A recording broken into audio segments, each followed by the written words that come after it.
În ziua de 3 septembrie am prăznuit pomenirea de fericire a Sfântului Antim, episcop al Nicomidiei, patronul Sfânt fericitului nostru Titul Antim Iverian. Cu acea ocazie s-a spus câteva cuvinte despre Antim, martirul care a murit la Nicomedia, tăindu-i capul cu sabia, iar după aceea s-a arătat legătura între Sfântul Antim și Mitropolitul Antim, citându-se din cuvintele lui Antim Iverianu, în care spune: iar în ziua de 3 septembrie se facă liturghie și se pomenească Mitropolitul Teodosie, care l-a călătorisit arhiereu, Macariu Românacul, care a luat sub mantie făcutul călugăr, și părinții mei, Ioan și Maria, și ticăl nostru Antim, adică el. Era atunci 3 septembrie. Iar astăzi, cu îngăduința dumneavoastră, vreau să amintesc viața zbuciumată și rodnică acestui fericit ctitor al Mănăstirii și Bisericii în care ne aflăm acum. Dacă va fi mai lungă, vă rog să acoperiți această osteneală cu îngăduința dumneavoastră. Pentru că o viață de 26 de ani, cât a trăit Antim Iverianu aici la noi, a umplut-o cu foarte multe fapte pe care alții, deci într-o 100 de ani, nu fac ce a făcut el în 26 de ani. Și de aceea, cuvintele care se spune despre el sunt tare puțini. Și am să citesc aceste gânduri fixate de câteva fire aici înaintea mea. Iată, în luna septembrie, din anul acesta, 1982, se împlinesc 266 de ani de când fericitul ctitor Antim Iverianu și-a încheiat viața prin moarte martirică. El a fost unul din cei mai mari și mai vrednici ierarhi ai Bisericii Românești de la începutul secolului al XVIII-lea și una din cele mai mari personalități culturale din țara noastră din epoca brâncovenească. S-a născut în Iviria, vechea denumire a Georgiei, și vă amintesc că aproape în fiecare vară, fără îndoială, dar la foarte scurte timpuri, această biserică se umple adeseori cu ivereni de lui, compatrioți, care vin cu foarte mult drag să se închine aici, în chitoria compatriotului lor, Antim Iverianu. Și-a purtat ca Mirian numele de Andrei, iar părinții lui s-au numit Ioan și Maria. Din frate de vârstă a căzut rob la turci, sub a căror stăpânire se afla atunci țara sa de naștere.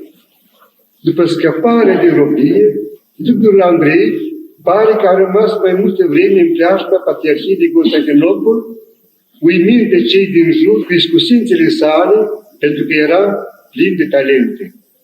Anton Maria del Chiaro, secretarul lui Constantin Brâncoveanu, care a cunoscut de aproape pe Mitropolitul Antim Iverianu, scrie despre el că era înzestrat cu talente așa de rare, încât știa să facă într-un chip minunat orice fel de lucru de mână, iar mai cu seamă gravuri, desene și broderii. Cunoștea și meșteșugul tiparului, era sculptor în lemn și în piatră, era și pictor de icoane și portretist.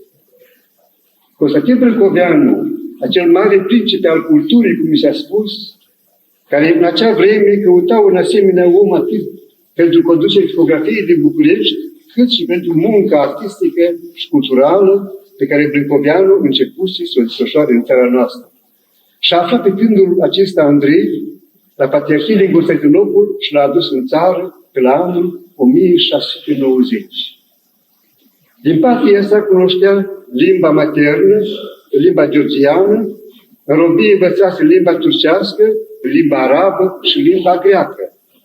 Venind la noi în țară, a învățat curând și foarte bine limba românească și limba slavă, care se vorbea atunci și se folosea mai ales în biserici. Așadar cunoștea fericitul Antim 6 limbi.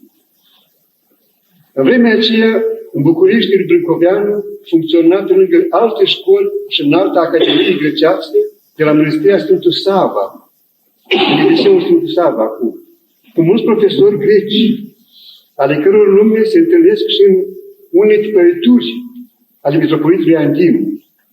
În curând, avea să cunoască aristocrația românească din acea vreme, pe frații Greceanu, pe Radu Popescu, cronicarul vremii, familia puternică a Cantacuzzinilor, familia Filipeștilor, Cornea Brăiloiu, Ianache Lăcărescu și alții. Și aude de învățatul Dimitrie Cantimir și dosotei mitropoliții din Moldova și de mulți alții. În București funcționa atunci o tipografie condusă de Mitrofan, fostul episcop al Hușilor, în care se tipărise, pe lângă alte cărți, și monumentala Biblie de la 1688, cea mai fidelă, cea mai bună, cea mai cinstită traducere din limba greacă în limba română. Traducerile care se fac de-a lungul vremii atunci încoace au numai decât ca ghid această traducere tipărită la anul 1688. Deci, în preziua venirii lui Antim la noi în țară.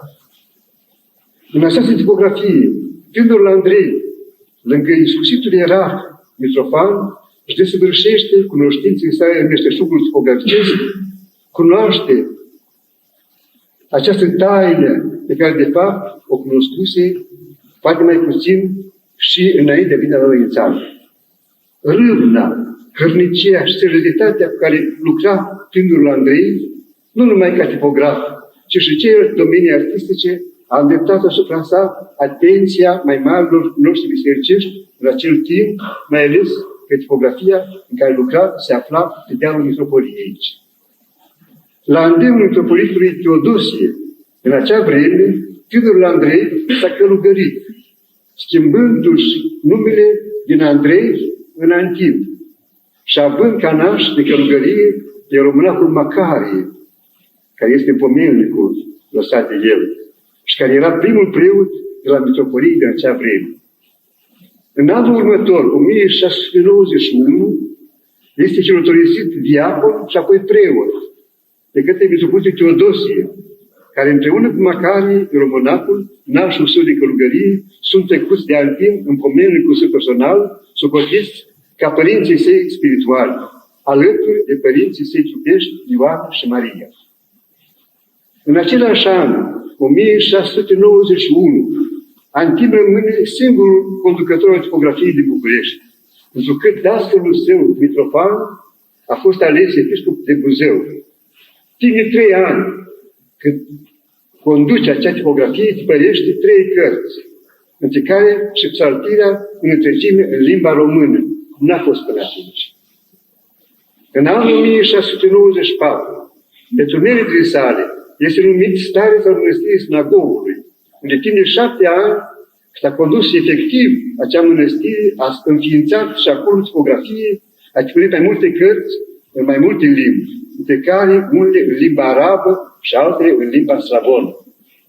Acolo la Snagog s-a ocupat și de bună stare mănăstirii, fiind și un bun gospodar, cum el însuși scrie lui Brâncoveanu. Ce am făcut acolo, spune în timp, nu atât de venitul casei, cât din sudorile feții mele, lucrurile acelea mărturisesc la toți. În 1701 până în 1705 apare din nou la mitropolia din București, însă se păstrează în continuare egumenie de la Snagog. În anul 1705, Antim este ales episcop la Râmnicu Vâlcea și autorisit arhiereu în ziua de 17 martie 1705 de bătrânul mitropolit Teodosie și alți 2 arhierei aflați atunci în București. La 17 martie, în fiecare an, sărbătorește Sfântul Alexie, omul lui Dumnezeu, și această zi a călătoriei lui și a Sfântului Patron, a filotoniei lui, a fost pus în icoană. Primul în această icoană Erexii omului Dumnezeu. Ziua când Mitropolit Antim a devenit arhiereu. Deci, în modul cum a ajuns episcop și despre ceea ce a lucrat pe episcop la Râmnic, el însuși mărturisește următoarele.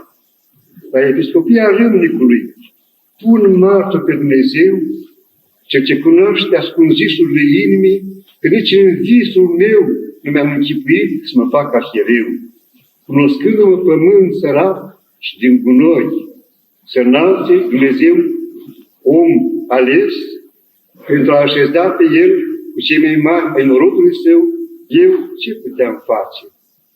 M-am supus Domnului și m-am rugat lui. Am șezut și acolo 3 ani, fără 2 luni, tot el spune. Și am lăsat acolo și am lucrat acolo nu atât de veniturile casei, cât iară din ostenire și sudarea feței mele, este vădit tuturor. Ieșirea mea de acolo nu a fost cu voia mea. Eram odihnit, adică mulțumit, cu atâta și mi-ajungea. Din destul necazuri și ce petreceam.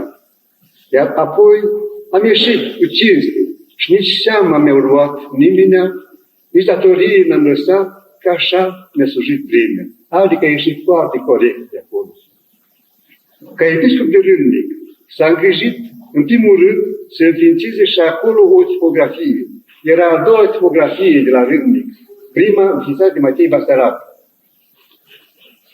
La acea tipografie Antim a adus cu sine o parte din utilajul tiparnicii de la sinagogă. Acest utilaj, rodul muncii sale, cum spune el, privea numai secție de greacă și română. Secția arabă fusese dată patriarhului Antiohian Atanasie al IV-lea Dabas, care a adus-o și a instalat-o în orașul Alep din Siria. În decursul celor 3 ani, fără 2 luni, s-a păstorit eparhia Râmnicului din osteneala, purtarea de grijă, pravegherea și cheltuiala părintului episcop Antim Ibrianu, tiparnița din acel oraș a dat la lumină 10 cărți, cu un total de 3.000 de pagini. De vremea aceea era foarte mult acest lucru. Între care și molițelele cu 454 de pagini, tradus din grecește în românește de însuși Antim. Cărțile tipărite în românește au avut urmări binefăcătoare în ceea ce privește pătrunderea limbii române în slujba bisericească, deoarece până în acea vreme slujba se săvârșea de obicei în greacă ori în slavonește. Pe tărâmul gospodăresc s-a ocupat de buna chiverisire a verii eparhiale și a restaurat în osârdia lui mănăstirea Cozia și mănăstirea Gogora, restaurându-se atât zidurile cât și pictura bisericilor. În acea vreme ne-a rămas zugrăvit de peretele de apus al bisericii mănăstirea Gogora chipul părintului Antim, cel mai vechi chip al lui Antim, păstrat până astăzi și poate cel mai autentic portret păstrat în copie și la muzeul de această Sfântă Mănăstire. La începutul anului 1708, muri mitropolitul Teodosie, mare binefăcător și sprijinitor al lui Antim, a lăsat în testament ca urmașul său pe scaun mitropoliei să fie ales însuși Antim, vrednicul și neobositul episcop de la Râmnic. Această dorință este împlinită și părintele Antim e chemat de la Râmnic la București și rânduit a fi mitropolit al Umbro-Brahilei.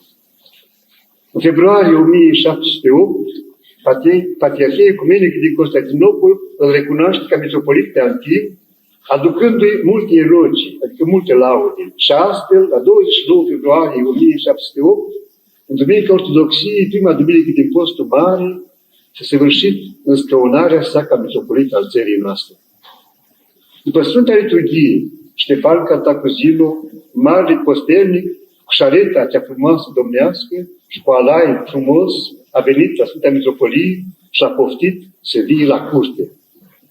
Întâlnindu-l la palat, Maria sa Constantin Brâncoveanu i-a făcut o frumoasă orație de păstorie pe care i-a încredințat-o.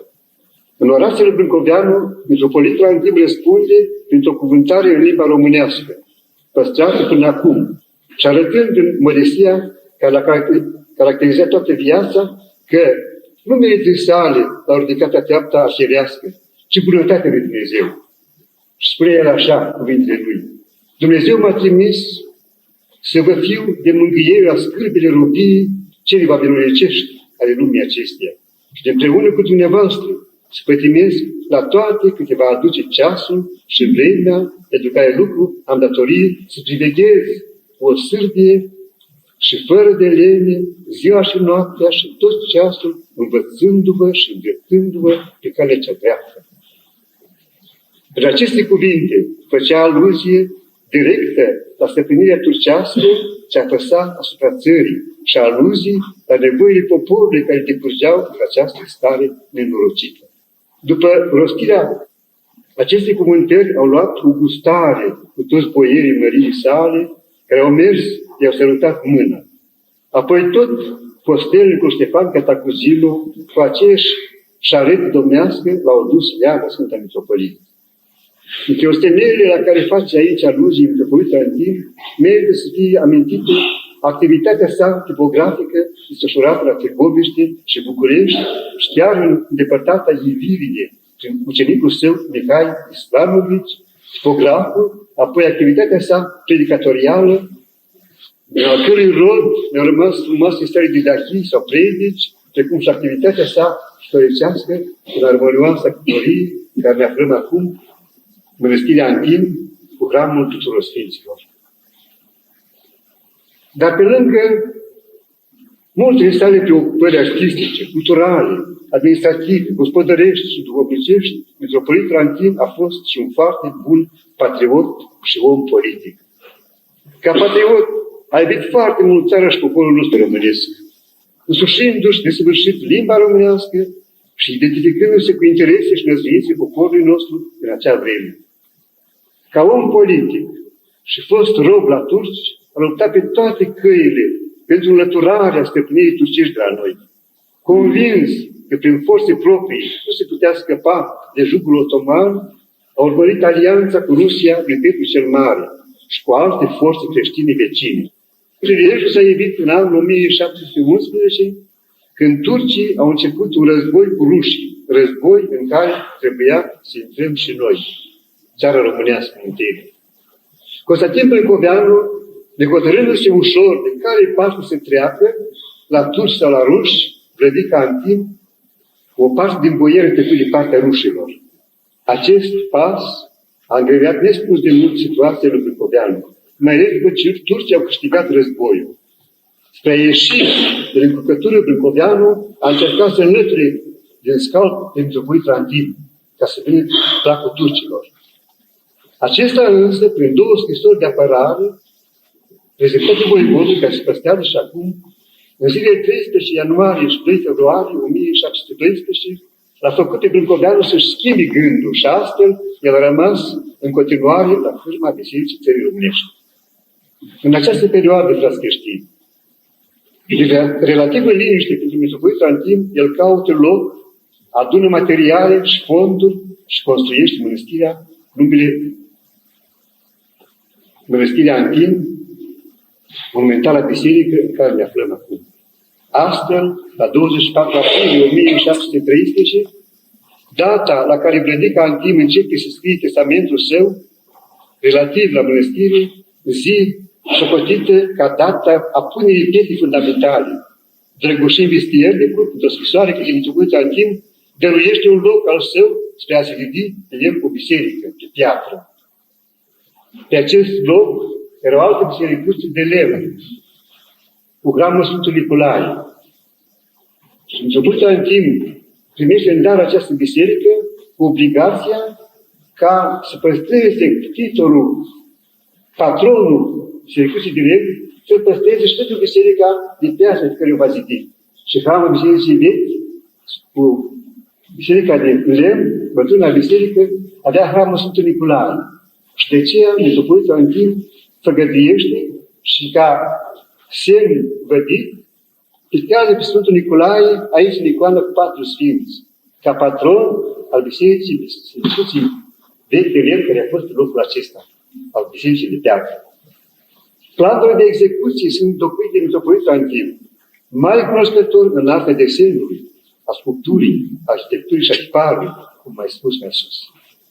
Până în zilele noastre au fost păstrate două din ele, și anume planul original al bisericii mănăstirii, care e lucrat de însuși scriitorul ei pe hârtie, în testamentul său relativ la mănăstire, și altul în așezământul ce l-a tocmit pentru această biserică la anul 1715, lucrat cu un frumos pergament, se află la arhivele statului.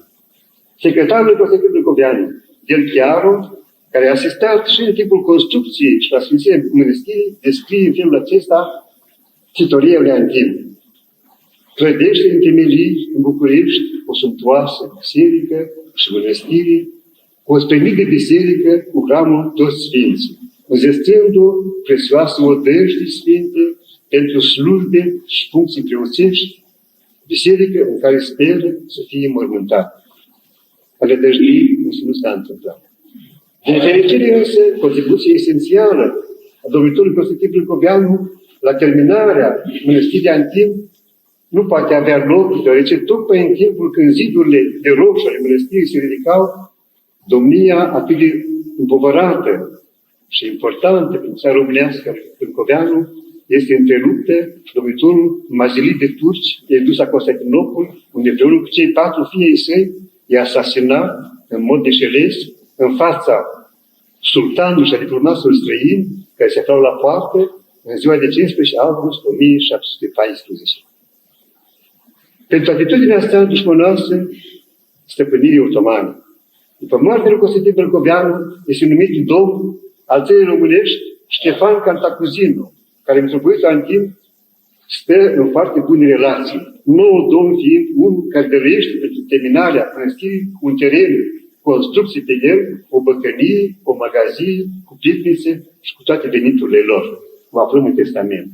Sub domnia lui Ștefan Cantacuzino, metropolitul Antin reușește să termine acea sumptuoasă mănăstire cu splendidă biserică, despre care vorbește Del Chiaro în cartea sa din 1718 și părită la Veneția. Iată textul actului voivodal de terminare mănăstirii Antin. Cu voia lui Dumnezeu și cu mila lui, eu, Ștefan Cantacuzin, voivod, domn al țării românești, dăm știre cum se cade a ști, sfinte și dumnezeiește mănăstiri, ce astăzi se zidește, se înalță și se înfrumusețează, într-o cinstă și slavă tuturor sfinților, care este în orașul domniei mele în București, Mahalaua, ce îi zice Apopii Ivașului, 12 noiembrie 1714. Sfințirea bisericii are loc în anul 1715, după cum reiese din Pisania frumos sculptată, în cadrul portalului monumental al ușii de la intrarea în biserică, deasupra ușii scris în grecește. Nu multă vreme după sfințirea bisericii, domnitorul Ștefan Cantacuzino are aceeași soartă ca și marele domn și înaintaș Constantin Brâncoveanu. E dus și el la Constantinopol, împreună cu tatăl său Constantin Stolnicu, sunt spânzurați, apoi se taie capetele și umplute cu cârți. Batjocura batjocurilor. Primul domn fanariot în țara românească este numit de turci Nicolae Mavrocordat, care domnise până atunci în Moldova, pe care metropolitul Antin nu l-a agreiat încă de la început. Deci acesta a căutat în orice mijloc să obțină prietenia metropolitului țării românești. Anul 1716 a fost anul de mare durere pentru țara românească și pentru metropolitul ei, bătrânul și neobosit timp. Nicolae Mavrocordat, deși era un om erudit, avea însă un caracter crud, violent și lacom de avere. În urma unui conflict între domnitor și boieri, se cere ajutorul Austriei, din partea boierilor, de tronarea lui Mavrocordat. Austriecii pornesc cu oaste către capitala țării românești, dar ei nu au mai inventat de la Câinei, s-au oprit acolo, pe malul Oltului. Mavrocordat, care fugise spre Giurgiu, se înapoiază cu oaste turcească în București, unde omoară pe vornicul Petrașcu Rezoianu, pentru motivul că și-a pus candidatura la domnie în timpul lipsii sale din capitală.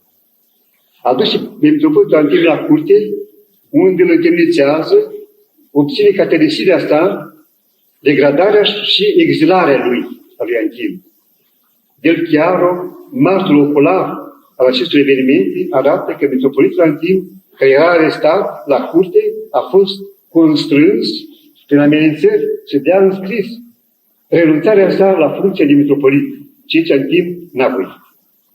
Rămânând totuși arestat, a fost degradat și acuzat ca vrăjitor și amăgitor.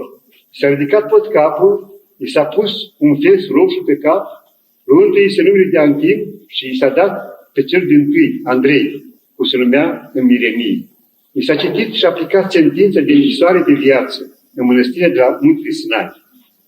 A fost pus noaptea într-un car și dat în paza câtorva turci cruzi, care ajungând în Galipole, lângă râul Tungia, care trece prin Adrianopole, au ucis vrednicul mitropolit, iar corpul său a fost aruncat în apele acelui râu Tungia. Și o rasă măcelărirea mitropolitului, pe care totuși îl vedeau că este închis în mănăstirea de Muntele Sinai, a pus toată Valahia într-o profundă consternare. Scrie cu durere tot Delchiarul, secretarul Vincoveanu, admiratorul Marele Mitropolit Antim. Așa își sfârșește viața mitropolitul țării românești, Antim din Ivir, care este un martir al cauzei naționale a românilor, luptând de toate puterile să scape țara sub jugul turcesc. Fapt care l-a dus la sfârșitul său martiric. Exemplul său de patriotism a impresionat mult contemporani, cu atât mai mult cât munca, cinstea, cultura, sfințenia vieții și meritele sale artistice deosebite s-au reflectat în toată vasta sa activitate în cei 26 de ani s-a trăit și a muncit pe pământul țării românești. O bună perioadă de timp, numele Vladicii Antim a fost destul de rar pomenit, dar de prin cea de-a patra decadă a veacului trecut, adică pe la 1840, persoana lui Antim a intrat în atenția cercetătorilor literaturii românești pentru marile merite ce și le-a câștigat în ogorul vechii noastre culturi. În preajma primului război mondial, și anume la 23 mai 1916, Sfântul Sinod al Bisericii noastre românești pregătea aniversarea împlinirii a 200 de ani de la moartea martirică a Mitropolitului Antim. Cu acea ocazie, Conul, mitropolitul primat al Munteniei de atunci, rostea în sinod aceste cuvinte. Biserica Antim, această biserică, este făcut de Mitropolitul Antim, care e un martir. Sunt 200 de ani de la moartea lui. Cred că se cuvine să facem o pomenire acestui mare mitropolit, de la care avem nu numai această biserică de aici, mare, frumoasă și monumentală, dar avem și atâtea alte lucruri și scrieri însemnate rămase de la el. Cred că administrația Casei Bisericii ne va înlesni mijloacele ca să comemorăm, după cum se cade, pomenirea acestui mare și distins mitropolit martir al bisericii noastre. Se cheie citatul. Cu același prilej, episcopul Calista la Algeșului a propus canonizarea, adică trecerea în rândul sfinților a mitropolitului Antim Iverian. Pentru viața lui cea sfântă, spunea el, și pentru că el este un martir al bisericii noastre strămoșești. Cu toate pregătirile făcute, sărbătoarea proiectată n-a avut loc din pricina izbucnirii primului război mondial, în care noi am intrat în același an, la 15 august 1916. Abia peste 50 de ani de la această dată, adică în anul 1966, la împlinirea a 250 de ani de la moartea martirică a Mitropolitului Antim, în timpul păstoriei vrednicului de pomenire a Prefericitului Părinte Patriarh Justinian, s-a făcut pomenire obștească, adică a fost sărbătorit și de țara noastră și de biserica noastră. Cu acel prilej s-a ridicat și caterisire dreaptă, aruncată asupra lui în septembrie 1716 de dușmanii lui și ai neamului românesc. În seara acestei zile, de septembrie, la împlinirea a 266 de ani, de la sfârșitul său martiric, se cuvine ca noi toți, care slujim și care ne întâlnim în acest locaș, să-i aducem vrednicului de ieșită, Mitropolitul Antim din Ivir, prin noi de recunoștință din casă. Îi mulțumim pentru povețile înțelepte, scrise și rostite, în graiul limpede și plăcut al vechilor noastre cazanii. Îi mulțumim pentru osteneala cea cu migală, lăsată în sculpturile sale în lemn și în piatră, în tipăriturile sale, în desenile sale și picturile admirabile rămase de la el. Îi mulțumim pentru darul cel mare care este această Sfântă Biserică, tot ansamblul atât de armonios de jurul ei, rod al muncii sale, cinstită și statornică. Îi mulțumim pentru viața lui sfântă și pentru viitoare, de-a lungul celor 26 de ani, s-a trudit cu dragoste că mântuirii noastre românești. Și dacă în viața aceasta pământească n-a avut parte de odihnă, pentru că a trudit necontenit pentru binele altora, fie ca bunul Dumnezeu să odihnească în fericire și în sfântă pace, împreună cu Sfinții Săi, în împărăția păcii și în sfârșitul bucurii din ceruri în veci de veci. Amin.